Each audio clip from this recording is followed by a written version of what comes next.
Hello dear student, myself Mohammad Imran Ansari. Dear student, today we will discuss about chapter number first जिसका नाम है the fundamental unit of life, जीवन की मौलिक इकाई। ठीक है बच्चों, तो आज हम लोग बात करेंगे जीवन की मौलिक इकाई ये होता क्या है। जीवन की मौलिक इकाई हमने आपको बहुत पहले ही बताया था, जब ये 9th का भी सिलेबस स्टार्ट कर रहे थे उससे पहले मैंने बताया था सेल के बारे में, कोशिका के बारे में, कि कोशिका हमारे शरीर की क्रियात्मक और संरचनात्मक इकाई है, यानी cell is a structural and functional unit of life. मैंने आपको बताया था ये बात। ठीक है, आज बच्चों हम लोग बात करेंगे इसके सेल के डिस्कवरी के बारे में कि किस तरह से इसका डिस्कवरी हुआ, कौन डिस्कवरी किया, कब किया।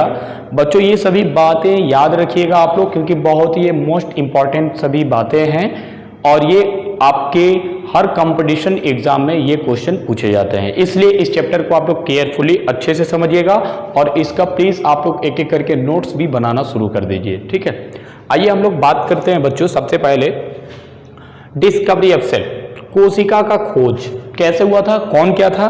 सबसे पहले साइंटिस्ट जो आए थे बच्चों, यहाँ पे देख सकते हैं 1665 में एक साइंटिस्ट आए थे जिनका नाम था रॉबर्ट हुक। इन्होंने डिस्कवरी किया था, यानी खोज किया था कोशिका का।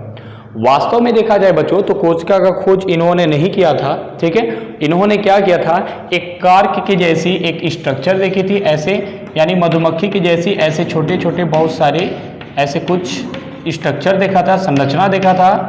ठीक है, और इसी संरचना को इन्होंने कह दिया कि यही एक तरह का कोशिका है। ठीक है, हालांकि अगर देखा जाए बच्चों तो ये एक तरह का कोशिका नहीं माना जाएगा, ये एक नॉन लिविंग सेल्स है। ठीक है ना, मतलब ये कोशिका नहीं माना जाएगा। लेकिन 1665 में इन्होंने एक कार्क की स्ट्रक्चर को देखी, मधुमक्खी की संरचना के जैसी एक स्ट्रक्चर देखा था, उसी को इन्होंने सेल कह दिया, कोशिका कह दिया।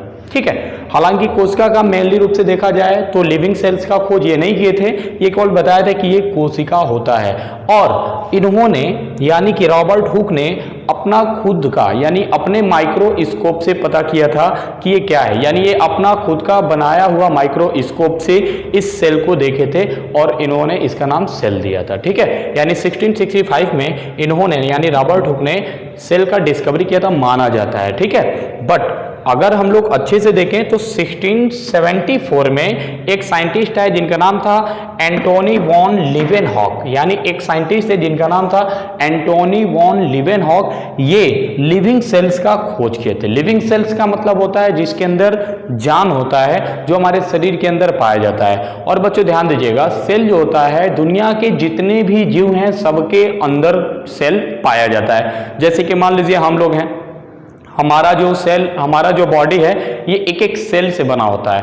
प्लांट का बॉडी वो भी सेल से बना होता है। जैसे कि मान लीजिए मैं अगर बात करूं इस चाक को, तो इस चाक के अंदर बच्चों बहुत छोटे छोटे छोटे छोटे पार्टिकल्स होते हैं, यानी उस पार्टिकल से ये बना है। ठीक इसी तरह से हमारा बॉडी भी एक एक सेल से बना होता है। इसलिए सेल को structural and functional unit of life यानी कोशिका को शरीर की क्रियात्मक और संरचनात्मक इकाई कहा जाता है। यानी हमारा जो बॉडी है ये पूरा का पूरा सेल से ही बना हुआ है। ठीक है, अब देखिए बच्चों, इसके बाद से ये एंटोनी वॉन लीवेनहॉक ये लिविंग सेल्स का भी खोज किए थे। एक और बात याद रखिएगा बच्चों, एंटोनी वॉन लीवेनहॉक ने बैक्टीरिया का भी खोज किया था।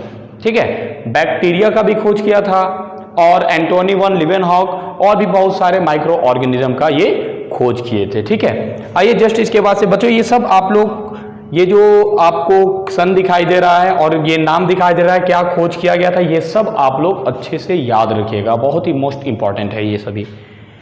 जस्ट इसके बाद से आते हैं 1831 में रॉबर्ट ब्राउन। ठीक है, रॉबर्ट ब्राउन आए, ये देखे कि जो सेल है, सेल के अंदर कौन कौन से पार्ट हैं, इनको उसमें न्यूक्लियस दिख गया। ठीक है, यानी कि मान लीजिए ये एक सेल था, इस सेल के अंदर बहुत सारे छोटे छोटे पार्ट्स होते हैं, माइटोकॉन्ड्रिया होता है, गोल्गी बॉडीज होता है, जो हम लोग आगे डिटेल से पढ़ेंगे। तो ये जो थे यानी रॉबर्ट ब्राउन ये देख लिए इस न्यूक्लियस को और इस न्यूक्लियस के बारे में बता दिए कि एक सेल के अंदर न्यूक्लियस भी पाया जाता है, यानी कि केंद्रक भी पाया जाता है। इसको इन्होंने बताया था 1831 में। तब से लेके आज तक इनको रॉबर्ट ब्राउन को सेल न्यूक्लियस का डिस्कवर्ड माना जाता है, यानी कि इन्होंने सेल के अंदर जो न्यूक्लियस होता है उसके बारे में बताया था, इसलिए इनको न्यूक्लियस का खोजकर्ता कहा जाता है, रॉबर्ट ब्राउन को। कब ये खोजे थे? 1831 में इन्होंने बताया था कि every cells have a nucleus, यानी सभी कोशिकाओं के पास एक अपना खुद का न्यूक्लियस होता है। समझ में आ गया? जस्ट इसके बाद से बच्चों हम लोग बात करेंगे 1838 से लेके 1839। इसमें दो साइंटिस्ट आए थे, इनको स्लाइडेन और स्वान भी कहा जाता है। एक थे एम.जे. स्लाइडेन एंड स्वान, ठीक है ना।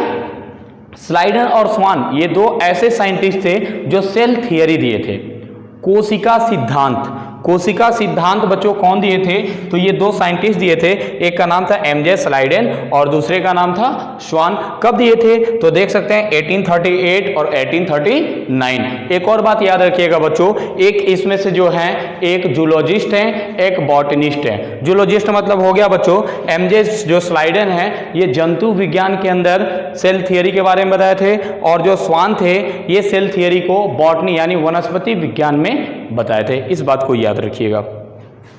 लास्ट में बच्चों आए थे एक और साइंटिस्ट जो सबसे मोस्ट इंपॉर्टेंट कॉन्सेप्ट को देकर चले गए। ये बच्चों आप लोग जब और आगे आएंगे पढ़ेंगे 12th बाद से आप इंट्रेंस एग्जाम में बैठेंगे तो वहाँ पे अगर आप बायो से पढ़े हैं, नीट का एग्जाम में बैठ रहे हैं तो वहाँ पे ये अक्सर क्वेश्चन पूछता है, ओमनी सेलुला ई सेलुला कॉन्सेप्ट कौन दिया था?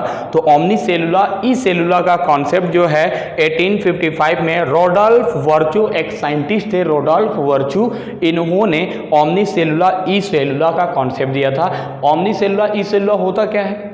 ओमनी सेलुला ई सेलुला का मतलब होता है कि पुराने कोशिकाओं से नए कोशिकाओं का निर्माण होता है, ठीक है ना। यानी प्री एग्जिस्टिंग सेल से न्यू सेल्स का फॉर्मेशन होता है, यानी पुराना कोशिका अगर वो डाई कर गया तो उसी के जगह पे नए कोशिका बन जाते हैं। इसी को ओमनी सेलुला ई सेलुला का हम लोग इसी को सिद्धांत कहा जाता है। इसको सबसे पहले 1855 में रोडोल्फ वर्चू ने दिया था। ओके डियर स्टूडेंट, तो आज के लिए इतना ही, बाकी का जो है हम लोग आगे कल बात करेंगे। आज पार्ट 2 हम लोग पढ़ लिए, कल पार्ट 3 में पढ़ेंगे और इसके आगे के बारे में, ठीक है। आज के लिए इतना ही। Thank you for watching this video.